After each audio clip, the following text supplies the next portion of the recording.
আমি দীর্ঘ কয়েক বছর আপনাদের এই পাশেই শোভাগঞ্জ বাজারের পাশে মাহফিল করেছিলাম। ওখানে দুই একজন শ্রোতা কারা কারা ছিলেন একটু হাত উঠান তো দেখি, যারা যারা ছিলেন। জি আলহামদুলিল্লাহ, হাত নামান। আমি এই বছরেই গত মাসে মাহফিল করেছিলাম ওই বেলকার পাশে। ওখানে ছিলেন এরকম কেউ আছেন? জি, একেবারে জীবনের প্রথম আমাকে দেখতেছেন এরকম কারা কারা আছেন একটু হাত উঠেন। জি, তার মানে বোঝা যাচ্ছে নতুনের সংখ্যাই বেশি। রাত যেহেতু গভীর, ঘন্টাখানিক সময় আপনাদের মধ্যে আলোচনা করতে চাই। আলোচনা শোনার মতো কি মন মানসিকতা আপনাদের আছে? লিল্লাহি তাকবীর। হয় নাই, কেবল 50% হলো, এখনো 50% বাকি আছে। সবাই একটু গলা কাকার দেন তো দেখি। লিল্লাহি তাকবীর। এই শব্দ কি শেষ পর্যন্ত থাকবে?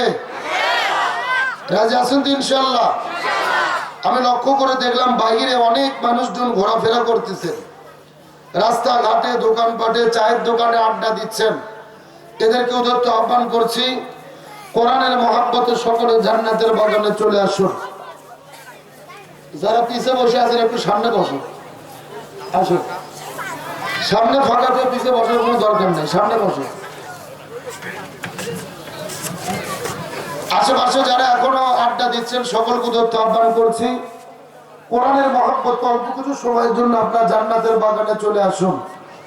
আপনাদের জিজ্ঞেস করতে চাই, আপনাদের গাইবান্ধা সুন্দরগঞ্জ থানায় এলাকা থেকে তরমুজ পাওয়া যায়? একটু কথা বলেন, তরমুজ পাওয়া যায়? আচ্ছা, আপনারা কি তরমুজের ভেতরে লাল খান না বাইরে সবুজ ঝুল্লি খান? মজাকার ভেতরে, লাল অংশের ভেতরে। তাহলে কোরআনের মাহফিলে এসে রাস্তাঘাটে ঘরে যারা, চায়ের দোকানে আড্ডা মারে যারা, মনে করবেন তরমুজের ঝুল্লি খাওয়া পার্টি তারা। এই কথা বলেন। আরে মজা বুঝতে গেলে ভেতরে ঢোকা লাগবে, ওই বাইরে ঘুরে মজা পাওয়া যাবে? আচ্ছা বলেন তো, এখানে কোরআনের মাহফিল না হয়ে যদি মমতাজের কনসার্ট হইতো, ফাইটা যায় জোড়া দেওয়ার বুদ্ধি নাই, রূপ ভানে না আছে, কোমর দুলাইয়া ঝাঁকি হতো, তাহলে এই যুবকদেরকে মাইক দিয়ে ঢাকা লাগতো? এই যুবকদের ভিড়ের ঠেলায় বুড়ো মানুষেরা বসার জায়গা পেত না। কথা বলেন ঠিক কিনা? বুখারী শরীফের হাদিসে রাসূল বলেছেন, যেখানে কোরআনের আলোচনা হয় এটা যেন তেন কোনো জায়গা না, এটা হলো জান্নাতের বাগান। সুবহানাল্লাহ বলেন। এটা যে জান্নাতের বাগান, আপনাদের কি বিশ্বাস হয়? জোরে বলেন, বিশ্বাস হয়? তাহলে আমার প্রশ্ন হলো, গান বাজনা হলে, মেলা হলে, কনসার্ট হলে আপনাদেরকে ডাকতে হয় না? আপনি যদি মুসলমানের বাচ্চা হন, তাহলে জান্নাতের ভেতরে আপনাদের ডেকে ডেকে আনতে হবে কেন? আর জোরে বলেন, জোরে বলেন। তার মানে বোঝা যাচ্ছে এটা যে জান্নাতের বাগান, এই বিশ্বাসই ওদের মধ্যে নাই, এই ইমানই ওদের ভেতরে নাই। যদি এই ইমান এবং বিশ্বাস থাকতো, এই জান্নাতের বাগানটাকে বাইরে আড্ডা দিতে পারতো? আসলে কোরআনের মাহফিলে সবাই আসতে পারে না ভাই। আল্লাহ যাদের কবুল করে একমাত্র তারাই আসতে পারে। তবে যেই কয়জন লোক আছেন আপনারা আলোচনা শুনতে প্রস্তুত আছেন ইনশাআল্লাহ? আমি আপনাদের অনুরোধ করে বলবো, যেহেতু প্যান্ডেলটা একেবারেই ছোট, আপনারা ইতিমধ্যেই ভরপুর হয়ে গেছেন, পেছনে অনেক মানুষ দাঁড়িয়ে আছে, এই জন্য আপনাদের অনুরোধ করে বলবো, যার সঙ্গে যতটুকু ফাঁকা জায়গা আছে ডানে বামে, এই ফাঁকা জায়গা মিল করে সামনে আসবেন। একেবারে আখেরি চাপা, এর পরে আর কোনো চাপা নাই, একেবারে শেষ একটা চাপ দিয়ে সবাই সামনে আসেন তো দেখি। এ ভাই, টন করবে, সাউন্ডটা টন কমবে, কথা ধরে শুনতে মজা লাগে সেই কাম করে, এত সাউন্ড লাগবে না, শুনতে ভালো লাগবে সেই কাজ করেন। জি, সবার সামনের দিকে জমে জমে চলে আসেন, আর একসাথে জিকির করেন লা ইলাহা ইল্লাল্লাহ, জোরে লা ইলাহা ইল্লাল্লাহ, সুবহানাল্লাহ ওয়ালহামদুলিল্লাহ, লা ইলাহা ইল্লাল্লাহ, জোরে লা ইলাহা ইল্লাল্লাহ। চাঁদ সূরজ গ্রহ তারা আল্লাহ নামের পাগল বারা, চাঁদ সূরজ গ্রহ তারা আল্লাহ নামের পাগল পারা, আমার আল্লাহ নামের এতই দয়া, আল্লাহ নামের এতই মায়া লুকিয়ে রেখেছেন হে আল্লাহ। লা ইলাহা জোরে লা ইলাহা, বেশ একদম জোরে পড়েন, লা ইলাহা লা ইলাহা ইল্লাল্লাহু মুহাম্মাদুর রাসূলুল্লাহ।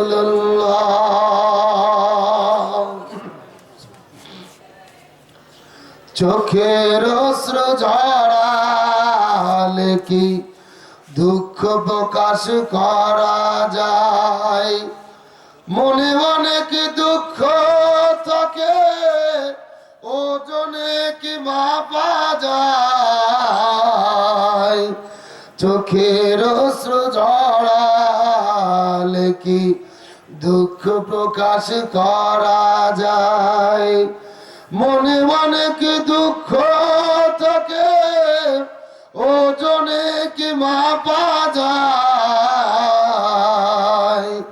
চোখের অশ্রু ঝরালে কি দুঃখ প্রকাশ করা যায়। আমার প্রিয় হাদি ভাইকে করলো যখন খুন, তখন আমার চোখ কাঁদেনি কেঁদেছে মন। আমার প্রিয় হাদি ভাইকে করলো যখন খুন, তখন আমার চোখ কাঁদেনি কেঁদেছে মন।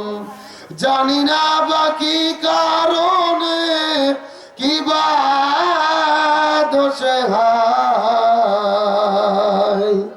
চোখের অশ্রু ঝরালে কি দুঃখ প্রকাশ করা যায়, মনে মনে কি দুঃখ থাকে ওজনে কি মাপা যায়, চোখের অশ্রু ঝরালে কি দুঃখ প্রকাশ করা যায়। স্বপ্নে তো হয় না বৃষ্টি, তাই বলে কি মেঘে না পাহাড় আবার কাঁদতে পারে, তাই তো বহে ঝরনা।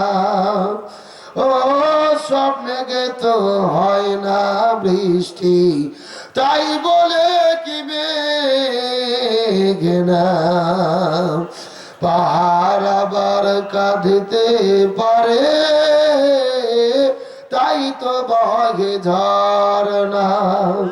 খুনের বদলা নেওয়া কি আর বসে থাকার নাম, ও মুজাহিদ ডাকে এসেছে, ও মুজাহিদ ডাকে এসেছে, জিহাদ করো না।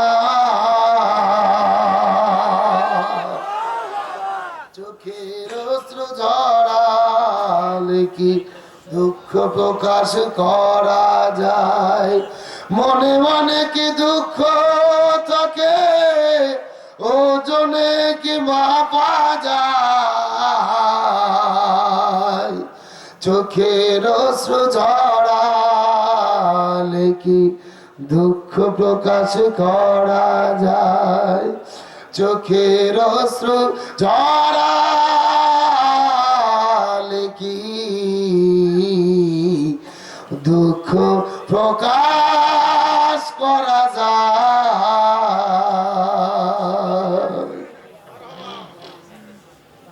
আলহামদুলিল্লাহ, পৃথিবীর মানচিত্রে প্রায় 2 শতাধিক স্বাধীন দেশের মধ্যে মুসলিম সংখ্যা গরিষ্ঠ দ্বীপের বৃহত্তম বাংলাদেশের ঐতিহ্যবাহী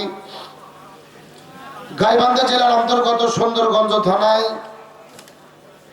কাজদহ মিয়াবাড়ি নুরানি একাডেমি হাফিজে মাদ্রাসা ইতিমখানার উদ্যোগে হাফেজ ছাত্রদের পাগড়ি প্রদান উপলক্ষে বিশাল ঐতিহাসিক তাফসীরুল কোরআন মাহফিল।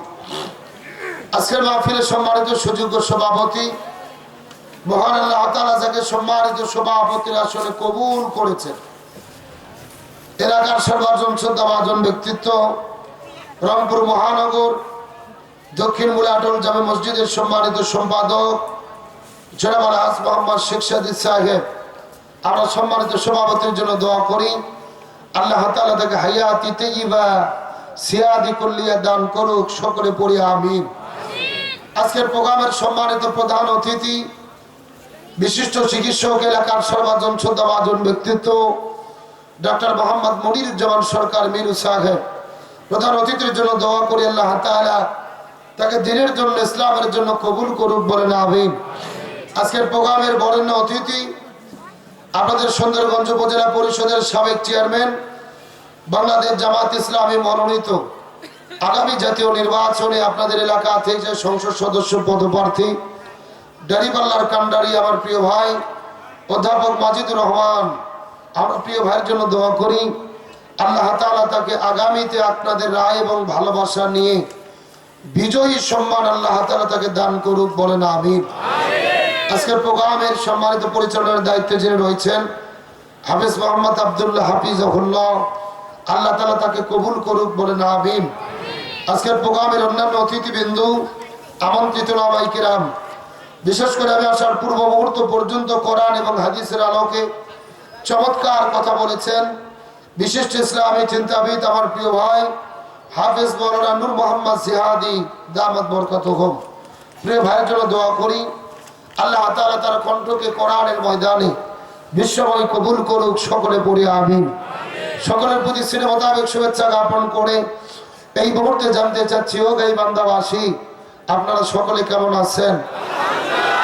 আলহামদুলিল্লাহ রাব্বিল আল্লাহ তাআলা দয়া করে মায়া করে মহব্বত করে আরামের ঘুম থেকে পৃথক করে কোরআনের মহব্বতে জান্নাতের বাগানে আসার এবং বসার মতো তৌফিক দান করলেন। সে আল্লাহর প্রতি আপনারা খুশি না বেজার?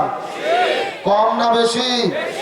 যদি হয়ে থাকেন খুশি, মুখে নিয়ে হাসি, উঁচু করে কাল্লা চিৎকার করে পড়তেছে আলহামদুলিল্লাহ।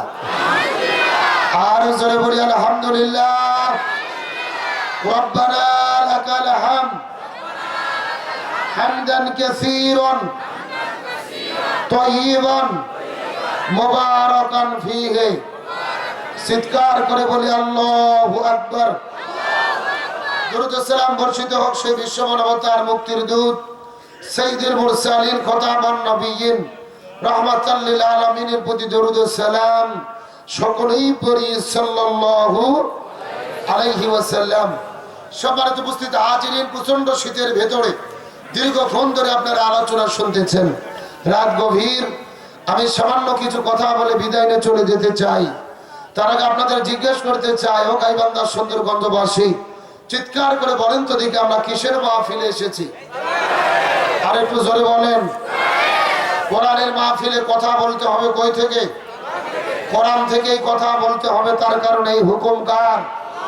আল্লাহ তাআলা কোরআনুল কারীমের মধ্যে নিজেই বলেন, ফাযাক্কির বিল কুরআনি মান ইয়াখাফু ওয়াঈদ। হে রাসূল, আপনি মানুষদেরকে কোরআন দিয়ে ডাকেন, কোরআন দিয়ে আহ্বান করেন, কোরআন দিয়ে ওয়াজ করেন, কোরআন দিয়ে নসিহত করেন, কোরআন দিয়ে তাফসীর করেন। যদি তাদের অন্তরে আল্লাহর ভয় থাকে তাহলে তারা হেদায়েত প্রাপ্ত হবে। সুবহানাল্লাহ বলেন। আমার নবী হাদিস শরীফের মধ্যে বলেন, মান ক্বালা বিহি সাদাকা। কোরআন দিয়ে যারা পৃথিবীতে কথা বলে একমাত্র তারাই সত্য কথা বলে। তার মানে বোঝা গেল কোরআনের বাইরে পৃথিবীতে যত কথা হয় মিথ্যার ভেজাল হওয়ার সম্ভাবনা আছে না নাই? এরপর রাসূল বললেন, ওমান আমিলা বিহি উজিরা। কোরআন দিয়ে যারা দুনিয়াতে আমল করবেন, জীবন পরিচালনা করবেন, আল্লাহ নিজের হাতে তাদেরকে জান্নাতে ঢুকায়া দেবে। আর একটু জোরে বলেন। এরপর রাসূল বললেন, ওমান হাকামা বিহি আদিলা। কোরআন দিয়ে যারা দুনিয়ার ভেতরে বিচার করে একমাত্র তারাই ন্যায় বিচার করে। তার মানে বোঝা গেল কোরআনের বাইরে পৃথিবীতে যত বিচার হয় মিথ্যার ভেজাল হওয়ার সম্ভাবনা আছে না নাই? এরপর রাসূল বললেন, ওমান দাআ ইলাইহি হাদা। ফাকাদ হুদিয়া ইলা সিরাতিম মুস্তাকিম। কোরআনে যারা মানুষদেরকে ডাকে এবং এই ডাকে যারা সাড়া দেয়, আল্লাহ উভয় দলকে সিরাতুল মুস্তাকিমের পথ দেখায়া দেয়। এখন চিৎকার করে বলেন, আমরা কি সিরাতুল মুস্তাকিমের পথ পেতে চাই? জোরে বলেন, পেতে চাই। তাহলে আমার নবী হাদিস শরীফের মধ্যে বলেন, বুখারী শরীফের হাদিস এসেছেন, কোরআনের হক হলেন চারটি। এই চারটি হক যদি কোনো মুসলমান আদায় করতে পারে, কোরআন তাদেরকে সুপারিশ করে জান্নাতের ভেতরে ঢুকাইয়া দেবে। আর একটু জোরে বলেন, এখন চিৎকার করে বলেন, আমরা কি জান্নাতে যেতে চাই? আরো জোরে বলেন, জান্নাতে যেতে চাই। তাহলে কোরআনের কয়টা হক আদায় করতে হবে? ভাই সাউন্ড এরকম থাকবে, আর কোন মাস্টারি করবেন না। আমি যদি ইশারা দেই তখন কাজ করবেন, তার আগে মাইকের হাত দেবেন না। আরে চার ছোটে ভদ্র তোমরা কারা? শুরু ছেড়ে করে গল্প করতেছো, কারণ কি? দেখেন বলার কারণে পয়লে চলে যাচ্ছে। শয়তান কিভাবে ঠেল দিতে বাঁচার ভিতর, দেখেন একবারে ঠেলে নিয়ে বাইরে চলে যাক। ওই ঝিরঝিরি থাকারছে না থাকাই ভালো। কি করেন আপনারা? তাহলে গভীর মনোযোগ, আমরা আল্লাহর জান্নাতে যেতে চাই কি চাই না? কোরআনের কয়টা হক আদায় করতে হবে? আরো জোরে, জোরে হলো না। গভীর মনোযোগ লক্ষ্য করুন। 1 নম্বর কোরআনের হক হলেন কোরআন পড়তে হবে। 2 নম্বর কোরআন বুঝতে হবে। 3 নম্বর কোরআন অনুযায়ী আমল করতে হবে। আর 4 নম্বর কোরআনের হক হলেন কোরআনের বিধান এই জমিনে বাস্তবায়ন করতে হবে। গভীর মনোযোগ লক্ষ্য করুন। আপনার ইমাম, আমার ইমাম, 4 ইমামের এক ইমাম, ইমাম আজম আবু হানিফা রাহমাতুল্লাহ আলাইহি যতদিন কোরআন পড়েছে তার কোনো বিপদ ছিল না, কোরআন বুঝেছে তার কোনো বিপদ ছিল না, নিজে আমল করেছে তার কোনো বিপদ ছিল না। যখন ইমাম আজম আবু হানিফা রাহমাতুল্লাহ আলাইহি বলেছেন কোরআন শুধু পড়লে আর বুঝলে হবে না, এই কোরআন দিয়ে জমিনে বিচার ফয়সালা করতে হবে, তখন ইমাম আজম আবু হানিফাকে জেলে বন্দী করে তার শরীরের ভেতরে বিষ প্রয়োগ করে পরিকল্পিতভাবে তাকে হত্যা করা হয়েছে। বিশ্বনবী মুহাম্মদ রাসূলুল্লাহ সাল্লাল্লাহু আলাইহি ওয়াসাল্লাম রাসূল যতদিন কোরআন পড়েছে রাসূলের কোনো বিপদ ছিল না, রাসূল কোরআন বুঝেছে, রাসূলের কোনো বিপদ ছিল না, রাসূল নিজে কোরআন আমল করেছে, রাসূলের কোনো বিপদ ছিল না। যখন এই রাসূল বলেছেন জমিন যার আইন চলবে তার, এই কোরআন শুধু পড়লে আর বুঝলে হবে না, এই কোরআন দিয়ে পুরো পৃথিবী নেতৃত্ব দিতে হবে, তখনই আমাদের নবীজিকে জেলের মধ্যে বন্দী করেছে, উহুদের ময়দানে দন্দর মোবারক শহীদ করেছে, তায়েফের ময়দানে রক্ত ঝরিয়েছে। 1 নয় 2 নয়, বিশ্ব নবীজিকে 27 বার হত্যার টার্গেটের শিকার করা হয়েছে। তার মানে বোঝা গেল কোরআন পড়লে বিপদ হয় না, কোরআন বুঝলে বিপদ হয় না, কোরআন নিজে মানলে বিপদ হয় না, কিন্তু কোরআন কায়েমের আন্দোলন করতে গেলে বিপদ হয়। এই বাংলাদেশের দিকে লক্ষ্য করে দেখেন, কোরআনের পাখি শহীদ আল্লামা দেলোয়ার হোসেন সাঈদী রাহিমাহুল্লাহ, আল্লামা সাঈদী যতদিন কোরআন পড়েছে তার কোনো বিপদ ছিল না, আল্লামা সাঈদী কোরআন বুঝেছে তার কোনো বিপদ ছিল না, নিজে আমল করেছে তার কোনো বিপদ ছিল না। যখন আল্লামা সাঈদী বলেছেন আল কোরআনের আইন চাই, সৎ লোকের শাসন চাই, জমিন যার আইন চলবে তার, এই কোরআন শুধু পড়লে আর বুঝলে হবে না, এই কোরআন দিয়ে বাংলাদেশটা পরিচালনা করতে হবে, তখন আল্লামা সাঈদীকে জেলে বন্দী করে সেখান থেকে হসপিটালে ভর্তি করে ইনজেকশনের সিরিজে বিষ ঢুকাইয়া পরিকল্পিতভাবে তাকে হত্যা করা হয়েছে। তার মানে বোঝা গেল এ সুন্দরগঞ্জের মুসলমান, কোরআনের 4টে হকের ভেতরে প্রথম 3টে হক আদায় করলে কোনো বিপদ হয় না, কিন্তু 4 নম্বর হক আদায় করতে গেলেই বিপদে পড়তে হয়। আমি আপনাদের জিজ্ঞেস করতে চাই, এই সুন্দরগঞ্জের তৌহিদি জনতা, আমরা কি কোরআনের সুপারিশ নিয়ে জান্নাতে যেতে চাই? জোরে বলেন, জান্নাতে যেতে চাই। তাই আজকের আলোচনার শুরুতে শপথ গ্রহণ করব, কোরআন পড়ব, কোরআন বুঝবো, কোরআন দিয়ে জীবন করব, এই কোরআনের 4টে হক আদায় করার জন্য নিজেদের সর্বোচ্চ বিলিয়ে দেব, তারপরে কোরআন ছাড়া হব না। কারা কারা রাজি আছেন? 2টি হাত আল্লাহকে তুলে দেখান।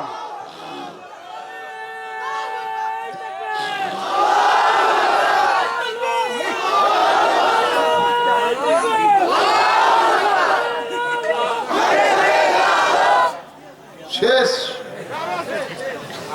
কোন মতো টানিয়া টুনিয়া পাস, মানে ওই ছেলে যদি তাকবীর না দিত আপনারা ফেলই করতেন।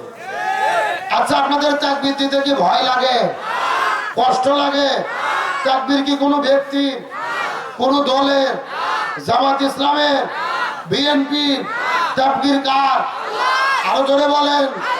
ওই আল্লাহ তাআলা নিজেই বলেছেন, ও রাব্বাকা ফাকাব্বির, তোমরা আল্লাহর নামের তাকবীর দাও। তার মানে বোঝা গেল নামাজ, রোজা, হজ, যাকাত যেমন ফরজ, আল্লাহর নামে তাকবীর দেওয়াও তেমনি রূপে ফরজ। সুতরাং তাকবীরের বিরোধিতা যারা করে এরা কখনো মুসলমানের বাচ্চা হতে পারে না। সুতরাং আজকের মাহফিলে আলোচনা চলবে যতক্ষণ, তাকবীর হবে ততক্ষণ। রাজি আছেন? দেখি দাঁড়িয়ে একজন স্লোগান দেন তো দেখি। এই ছেলে, এটা খোলো।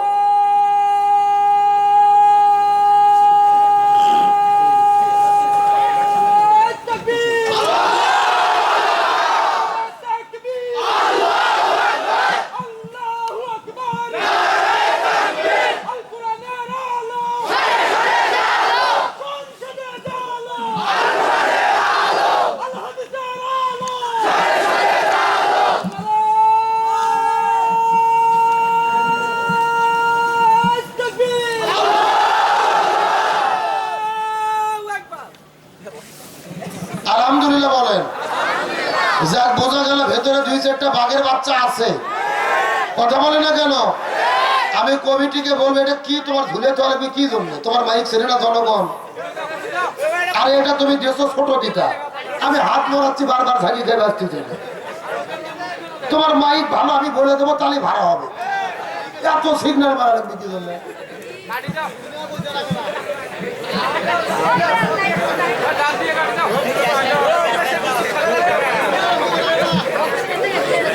আলহামদুলিল্লাহ বলেন। ভালো করে বোঝেন। কমিটি বলবো আমাকে চা দেওয়ার দরকার নাই, এই যারা স্লোগান দিচ্ছে এদেরকে 1 কাপ করে চা দেন। এরা যতক্ষণ ঠিক আছে আলোচনা ততক্ষণ চলবে ইনশাল্লাহ বলেন। ঘন্টাখানিক সময় দেওয়া যাবে তো ইনশাল্লাহ। এই যে চতুর্পাশে দাঁড়িয়ে আছে এরা কারা? ওরা কারা? কোথা থেকে এলো? আল্লাহ তাআলা ওদের বসার তৌফিক দিক বলেন আমিন। আসেন ভূমিকা শেষ, ডাইরেক্ট আলোচনা। এই যে আমি আপনাদের ভেতরে এই মাইকে আলোচনা করতেছি, এই মাইক যে ইঞ্জিনিয়ার তৈরি করছে, বানাইছে, বলেন তো এই মাইক বানানোর একটা উদ্দেশ্য আছে না নাই? কি উদ্দেশ্য? যেন সাউন্ড শোনা যায়। এই মাহফিলের চতুর্দিকে হাজারো বাল্ব লাইট জ্বালানো হয়েছে, বলেন তো এই লাইট গুলো যে বানানো হয়েছে এর পেছনে উদ্দেশ্য কি? যেন আলোতে দেখা যায়। এই যে আমি সোফার উপরে বসে ওয়াজ করতেছি, চতুর্দিকে আমাদের প্রিয় ভাইয়েরা বসে আছে, এই সোফা যে বানানো হয়েছে এর পেছনে উদ্দেশ্য কি? যেন বসা যায়। আল্লাহ তাআলা এই জমিনের ভেতরে 18,000 মাখলুকাত সৃষ্টি করেছেন। একটু জোরে বলতে হবে, কত হাজার? 18,000 মাখলুকাতের ভেতরে সৃষ্টির সেরা মাখলুক হলেন মানুষ। আল্লাহ তাআলা মানুষকে বড় দয়া করে, মায়া করে, মহব্বত করে নিজের কুদরতি হাতে তৈরি করেছেন। সুবহানাল্লাহ বলেন। এর পেছনে আল্লাহর একটা লক্ষ্য উদ্দেশ্য আছে না নাই? আমার বন্ধুগণ, মুসলমান ভাইরা গভীর মনোযোগ লক্ষ্য করুন। কোন দিকে নজর নাই, কোন দিকে তাকাতাকি নাই। কোরআন হাদিসের আলোকে চুম্বক কিছু কথা বলার পরে বিদায় নিয়ে চলে যাওয়ার চেষ্টা করব। কথাগুলো সুন্দর করে বোঝার চেষ্টা করবেন। আমার আল্লাহ সুবহানাহু ওয়া তাআলা কেন মানুষ সৃষ্টি করলেন? 1450 বছর আগে সূরা বাকারার 21 নম্বর আয়াতের মধ্যে আল্লাহ তাআলা কত চমৎকার করে বলেন। আল্লাহ রাব্বুল আলামিন ঘোষণা করে বলেন, ইয়া আইয়ুহান নাসু উবুদু রাব্বাকুমুল্লাযী খালাকাকুম ওয়াল্লাযীনা মিন قبلكم لعلكم تتقون।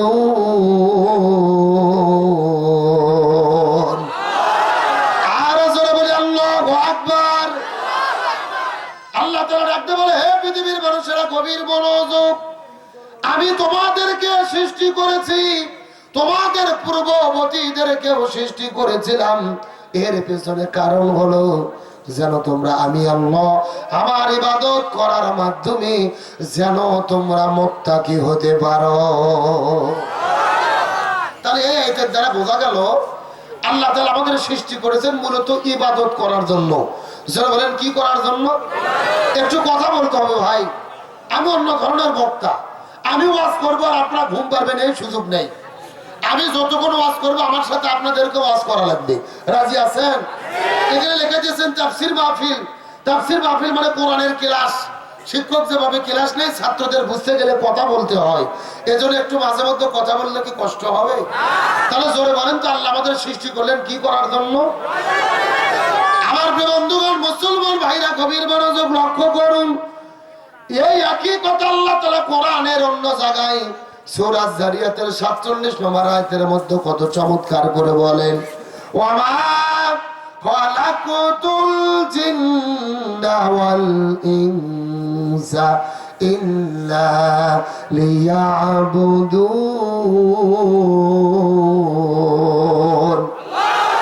আল্লাহ রাব্বুল আলামিন বলে, হে পৃথিবীর মানুষেরা গভীর মনোযোগ, আমি মানুষ সৃষ্টি করেছি, জিন সৃষ্টি করেছি, এর পেছনে কারণ হলো যেন মানুষ এবং জিনেরা একমাত্র কেবলমাত্র শুধুমাত্র আমি আল্লাহ আমার ইবাদত করতে পারে। তাহলে এই আয়াতের দ্বারা বোঝা গেল আল্লাহ মানুষ এবং জিনকে সৃষ্টি করেছেন মূলত কি করার জন্য? আরো জোরে বলেন। আর আমরা যদি আল্লাহর ইবাদত করি পুরস্কার আছে না নাই? হে মুসলমান ভাইরা গভীর মনোযোগ, আমরা যদি ইবাদত করি আল্লাহ তাআলা কি পুরস্কার দেবেন এই সম্পর্কে আমার আল্লাহ তাআলা কোরআনুল কারীমের মধ্যে কত চমৎকার করে বলেন, ইয়া আইয়ুহান নাস ইয়া আইয়াতুহান নাফসুল মুতমাইন্না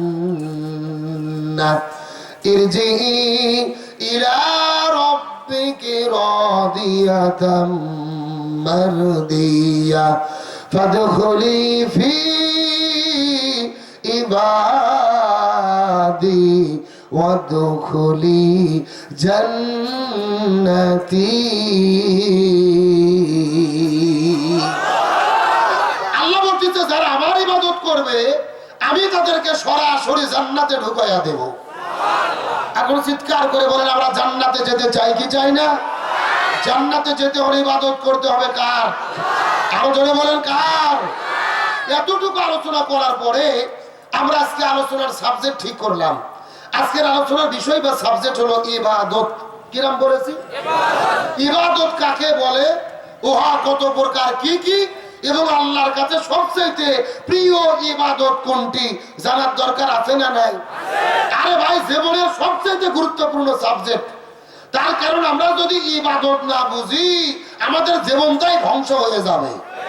তাহলে ইবাদত সম্পর্কে আলোচনা শোনার দরকার আছে না নাই? শেষ পর্যন্ত থাকবেন তো ইনশাআল্লাহ? দেখি থাকবেন না কারা কারা, একটু হাত তোলেন। হ্যাঁ, এইবার বোঝা গেল আসল শ্রোতা কি। আচ্ছা, সত্য সত্য শেষ পর্যন্ত থেকে আখিরে মোনাজাত করে কারা কারা যেতে চান একটু টান টান করে হাত তোলেন তো দেখি। লিল্লাহি তাকবীর।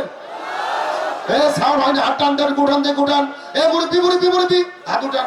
এই ছেলে হাত উঠান দেখে সবাই একটু গলা কাকা দেন তো দেখে। লিল্লাহি তাকবীর। আল কোরআনের আলো,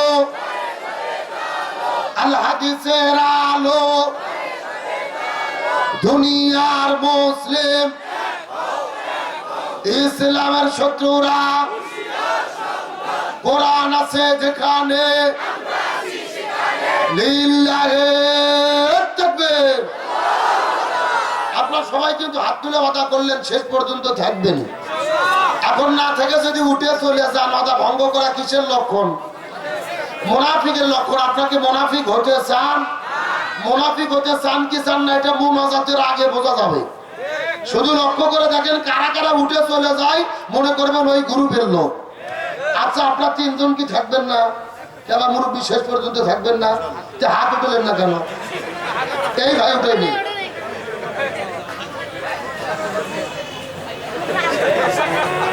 আমার ডান পাশে বসে আছে আর শীতের ঠেলায় হাত তুলতেছে না। খুব সাবধান, ভেতরকার দুই একজন লোক মিস করলে সমস্যা নেই, কিন্তু এই যে আপনার চারজন বসে আছেন, হাজার হাজার লোক আপনাদের দেখতেছে। কত বক্তার সাথে তাল মিলে লাগবে বক্তার কাছে বসতে গেলে, কতক্ষণ ঠিক কিনা? তাহলে জোরে বলেন আজকের আলোচনার সাবজেক্ট কি?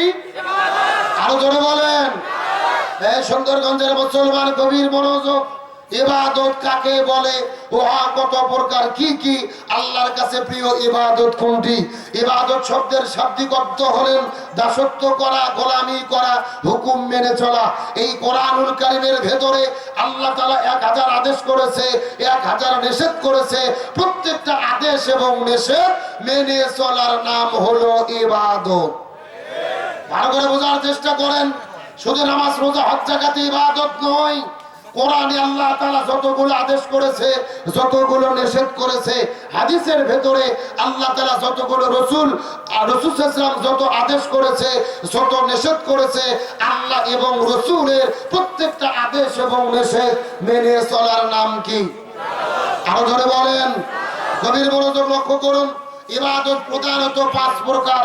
জোরে বলেন কত প্রকার? 1 নম্বর ব্যক্তিগত ইবাদত, 2 নম্বর পারিবারিক ইবাদত, 3 নম্বর সামাজিক ইবাদত, 4 নম্বর রাজনৈতিক ইবাদত, 5 নম্বর অর্থনৈতিক ইবাদত। চিৎকার করে বলতে হবে ইবাদত কত প্রকার? আরো জোরে, জোরে হলো না। 1 নম্বর ব্যক্তিগত ইবাদত। ব্যক্তিগত ইবাদত কাকে বলে? আল্লাহর কোরআন বলেছেন আকিমুস সালাহ ওয়া আতুজ যাকাত, নামাজ কায়েম করো, যাকাত প্রদান করো। আল্লাহর কোরআন বলেছেন কুতিবা আলাইকুমুস সিয়াম, রমজান মাসে রোজা ফরজ করলাম, রোজা রাখো। আল্লাহর কোরআন বলেছেন ওয়ালিল্লাহি আলান নাসি হিজ্জুল বাইত, যাদের সামর্থ্য আছে হজ করো। ফাজকুরুনি আযকুরুকুম, তোমরা আমার জিকির করো, আমিও তোমাদের জিকির করব। এই যে নামাজ, রোজা, হজ, যাকাত, জিকির, তাসবিহ, এগুলোর নাম হলো ব্যক্তিগত ইবাদত। এগুলো কি ইবাদত? তার মানে আমরা আল্লাহর সন্তুষ্টির জন্য ব্যক্তিগতভাবে যে ইবাদত গুলো করে থাকি, এর নাম কি? ব্যক্তিগত ইবাদত। 2 নম্বর হলেন পারিবারিক ইবাদত। এখন প্রশ্ন থাকতে পারে, হুজুর পরিবারের ভেতরে আবার ইবাদত ঢুকলো কেমনে? ভালো করে বোঝার চেষ্টা করেন।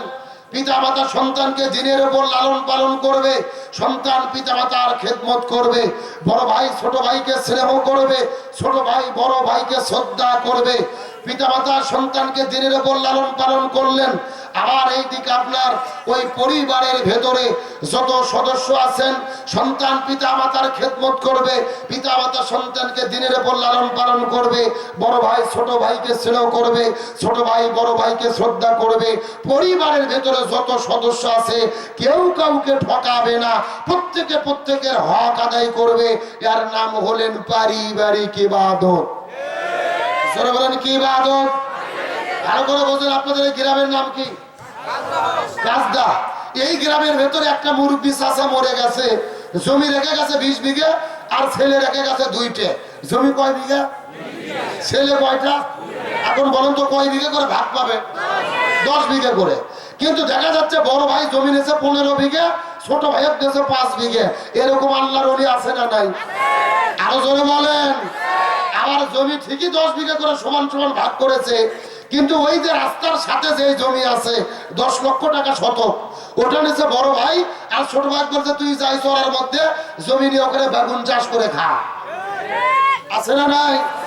বোন জমি পাবে 5 বিঘা, বড় ভাই বোনকে বাড়িতে দাওয়াত দিয়ে সোনা ময়না কলজে টিয়ে পাখি বলে গরুর গোস্ত ভুনো করে মুরগি রান খাওয়াইয়া সোনা ময়না কলজে টিয়ে পাখি বলে জমি পাবে বোন 5 বিঘা, দেশে 1 বিঘা 4 বিঘা মার দিয়েছে। এরকম জিব্রাইলের খালাতো ভাই আছে না নাই? হে গভীর মনোযোগ, ভালো করে বোঝার চেষ্টা করেন। রাসূল বলেছেন হক হলেন 2 প্রকার, হকুল্লাহ, হকুল ইবাদ। সারা জীবন এক ওয়াক্ত নামাজ পড়েননি, রমজান মাসে রোজা রাখেননি, হজ করেননি, যাকাত দেননি, আল্লাহর কাছে তওবা করেন, আল্লাহ চাইলে মাফ করতে পারে। কিন্তু আপনি বড় ভাই ছোট ভাইকে ঠকাইছেন, আপনি আপনার বোনকে ঠকাইছেন, ওই ভাই বোন যতদিন পর্যন্ত আপনাকে ক্ষমা করবে না, ততদিন পর্যন্ত আল্লাহ আপনাকে ক্ষমা করতে পারবে না। মনে প্রশ্ন থাকতে পারে, হুজুরি এত বড় কথা, আল্লাহ ক্ষমা করতে পারবে না? হ্যাঁ, এটা আল্লাহরই ওয়াদা। আপনি নামাজ পড়েন না, রোজা রাখেন না, হজ করেন না, যাকাত দেন না, আল্লাহ চাইলে ক্ষমা করতে পারবে। কিন্তু আপনি আপনার ভাইকে ঠকাইছেন, আপনার বোনকে ঠকাইছেন, কোন ব্যক্তির হক নষ্ট করেছেন, ওই ব্যক্তি যতদিন পর্যন্ত আপনাকে ক্ষমা না করবে ততদিন পর্যন্ত আল্লাহ আপনাকে ক্ষমা করবে না। মাথার টুপি দিয়ে ঘোরে, হজ করছে 6 বার, 1.5 হাত দাড়ি, অথচ ভাই বোনকে ঠকায়, এরকম আল্লাহর ওলি আছে না নাই? ও নামাজ পড়াতে পাকা, হজ করাতে পাকা, দাড়ি টুপিতে পাকা, কিন্তু ভাই বোনকে মানুষকে ঠকানোর জম। যে ব্যক্তি তার ভাই বোনকে ঠকাইছে, ও 1400 বার হজ করুক, নামাজ পড়ুক, যাকাত দেখ, কোনো কাজ হবে না। কোন ব্যক্তিকে যদি ঠকাইয়া থাকে, ওর নামাজ, রোজা, হজ, যাকাত পদ্মা নদী দিয়ে ভাসে চলে যাবে। কত সুতরাং আল্লাহর জান্নাত। কোন ব্যক্তিকে ঠকাইয়া জান্নাতে যাওয়া যাবে। 2 নম্বর পারিবারিক ইবাদত, আর 3 নম্বর হলেন সামাজিক ইবাদত। জোরে বলেন কি ইবাদত? আচ্ছা, সমাজ বলতে আমরা কি বুঝি? গ্রাম, পরিবার, মহল্লা, এলাকা। ভালো করে বোঝার চেষ্টা করেন। আপনাদের গ্রামে এমনও ব্যক্তি আছে 20 বিঘা জমির মালিক, অথবা চাকরি করে লক্ষ টাকা মাসে ইনকাম করে, অথবা ব্যবসা করে কোটি কোটি টাকা ইনকাম করে, প্রতি সন্ধ্যায় গরুর গোশত দিয়ে ভাত খায়। অথচ আপনাদের গ্রামের ভেতরে একটা গরিব মানুষ আলু ভর্তা দিয়েও 3 সন্ধ্যা ভাত খেতে পারে না। এই যে বড়লোক মানুষটা 3 সন্ধ্যা গরুর গোশত দিয়ে ভাত খাচ্ছে, আর গরিব মানুষ না খেয়ে পড়ে আছে, খোঁজ রাখে না, তার মানে বোঝা গেল এই লোকটা সামাজিক ইবাদত পালন করতে পারে নাই। আমার যে বন্ধুগণ, মুসলমান ভাইরা, গভীর মনোযোগ লক্ষ্য করুন। কোন দিকে নজর নাই, কোন দিকে তাকাতাকি নাই। জীবনের সবচাইতে গুরুত্বপূর্ণ সাবজেক্ট আলোচনা শোনানোর জন্য আলোচনা শুরু করেছি। ইবাদত হলো 5 প্রকার। ব্যক্তিগত ইবাদত, পারিবারিক ইবাদত, 3 নম্বর সামাজিক ইবাদত। এই সামাজিক ইবাদতের কত গুরুত্ব বোঝানোর জন্য একটা ছোট্ট করে ঘটনা বলতে চাই। এই দুনিয়ার ভেতরে এমন একজন আলেম ছিলেন, এই আলেমের নাম শুনে নাই এমন আলেম দুনিয়ার মধ্যে খুঁজে পাওয়া যাবে না, যার নাম হলেন হযরত আব্দুল্লাহ ইবনে মুবারক রাহমাতুল্লাহ আলাইহি। হযরত আব্দুল্লাহ ইবনে মুবারক রাহমাতুল্লাহ আলাইহি হজ করার জন্য তিনি নিয়াত করলেন, টাকা পয়সা গচ্ছিত করলেন। পরের দিন সকালবেলা তিনি বাড়ি থেকে রওনা করবেন, হজ করার জন্য তিনি সফর শুরু করবেন। কিন্তু গভীর রজনীতে লক্ষ্য করে দেখে আব্দুল্লাহ ইবনে মুবারকের একটা ছেলে ছিলেন, যার নাম হলো আব্দুল্লাহ। ওই আব্দুল্লাহ হাওমাও করে কান্না করে করে আব্দুল্লাহ ইবনে মুবারকের কাছে উপস্থিত হয়ে গেল। আব্দুল্লাহ ইবনে মুবারক ডাকতে বলে, এ আমার সন্তান, তুমি কেন কান্না করো? কান্নার কারণটা জানতে চাই। এমন সময় ছোট্ট সন্তান কেঁদে কেঁদে কেঁদে কেঁদে ডাকতে বলে, বাবা, আমাদের গ্রামের ভেতরে উমুক বাড়ির মধ্যে গরুর গোশত রান্না হচ্ছিল। ওই গরুর গোশত রান্নার গান শোনার পরে ওই ঘরে প্রবেশ করেছিলাম একটু গরুর গোশত খাওয়ার জন্য, কিন্তু যখন আমি ওই বাড়ির মধ্যে প্রবেশ করলাম, তারা তো আমাকে গরুর গোশত দেয় নাই, বরং আমাকে তাদের বাড়ির মধ্য থেকে গলা ধাক্কা দিয়ে বের করে দিয়েছে। আব্দুল্লাহ মুবারক মনে মনে চিন্তা করলেন, আমি তো এই দুনিয়ার ভেতরে কোন মানুষকে জীবনে ঠকাই নাই, অথচ এই লোকটা আমার সন্তানের সঙ্গে এত খারাপ ব্যবহার কেন করলো? তার কারণ জানতে চাই। ওই গভীর রজনীতে সন্তানকে সঙ্গে করে নিয়ে এক দৌড়ে মানুষের বাড়িতে চলে গেল। ওই মানুষের বাড়ির মধ্যে যাওয়ার পরে আশ্চর্যজনক ঘটনা ঘটে গেল। লক্ষ্য করে দেখা গেল ওই বাড়ির মালিকটা চিৎকার করে বলা শুরু করলো, আমার কত সৌভাগ্য, মনে হচ্ছে আসমানের চাঁদ আমার বাড়ির মধ্যে প্রবেশ করেছে, আসমানের তারকা আমার বাড়ির মধ্যে প্রবেশ করেছে। এত বড় একজন জগৎ বিখ্যাত আলেমে দাওয়াত দিয়েই যাকে বাড়ির মধ্যে আনা যায় না, অত সেই মানুষটা নিজের থেকেই আমি গরিব মানুষ আমার ঝুপড়ি ঘরের মধ্যে প্রবেশ করেছে। এই কথা শোনার পরে মোবারক ডাক দিয়ে বলে, এ মানুষ ভালোভাবে জেনে নাও, আমার প্রশংসা পরে হবে, আগে তুমি জবাব দাও তো দেখি, আমার সন্তানটাকে কেন গলা ধাক্কা দিয়ে বের করে দিলি? ওই লোকটা আউ করে কান্না শুরু করলেন, হুজুর, যেহেতু আপনি জেনে গেছেন আমি আর মিথ্যে কথা বলবো না, আপনার কাছে ঘটনাটা খুলে বলতে চাই। আমার বাড়িতে 3 দিন ধরে আমার বাড়ির মধ্যে কোনো খাবার নাই। 3 দিন পার হয়ে গেল, আমার বাড়ির মধ্যে কোনো খাবার নাই, আমি আমার পেটের মধ্যে খাবার দিতে পারি নাই। স্ত্রী সন্তান 3 দিন ধরে কোনো খাবার খেতে পারে নাই। ওই ছোট্ট ছোট্ট 2টা সন্তান আছে, খাবার না পেয়ে কান্না করে করে করে করে করে করে অজ্ঞান হয়ে পড়ে যায়। আজকে সকালবেলা বাড়ি থেকে বের হওয়ার পরে আমি কাজের সন্ধানে বাড়ি থেকে বের হয়ে খোঁজাখুঁজি শুরু করলাম, কাজের জন্য কোথাও সন্ধান পাইতাম, ওই কাজ করে টাকা পয়সা দিয়ে খাবার অর্জন করে বাড়ির মধ্যে আনতাম। কিন্তু দুর্ভাগ্যজনক ব্যাপার হলো, সারাদিন এলাকার মধ্যে ঘোরাফেরা করেছি, কাজের কোনো সন্ধান পাই নাই। সন্ধ্যার দিকে যখন বাড়িতে ফেরা শুরু করেছি, আমার মনে বড় ব্যথা। 3 দিন পার হয়ে গেল, নিজেও খাইতে পারি নাই, স্ত্রীদেরকেও খাবার দিতে পারি নাই। মনের মধ্যে সবচাইতে বড় টেনশন, ছোট্ট ছোট্ট 2টা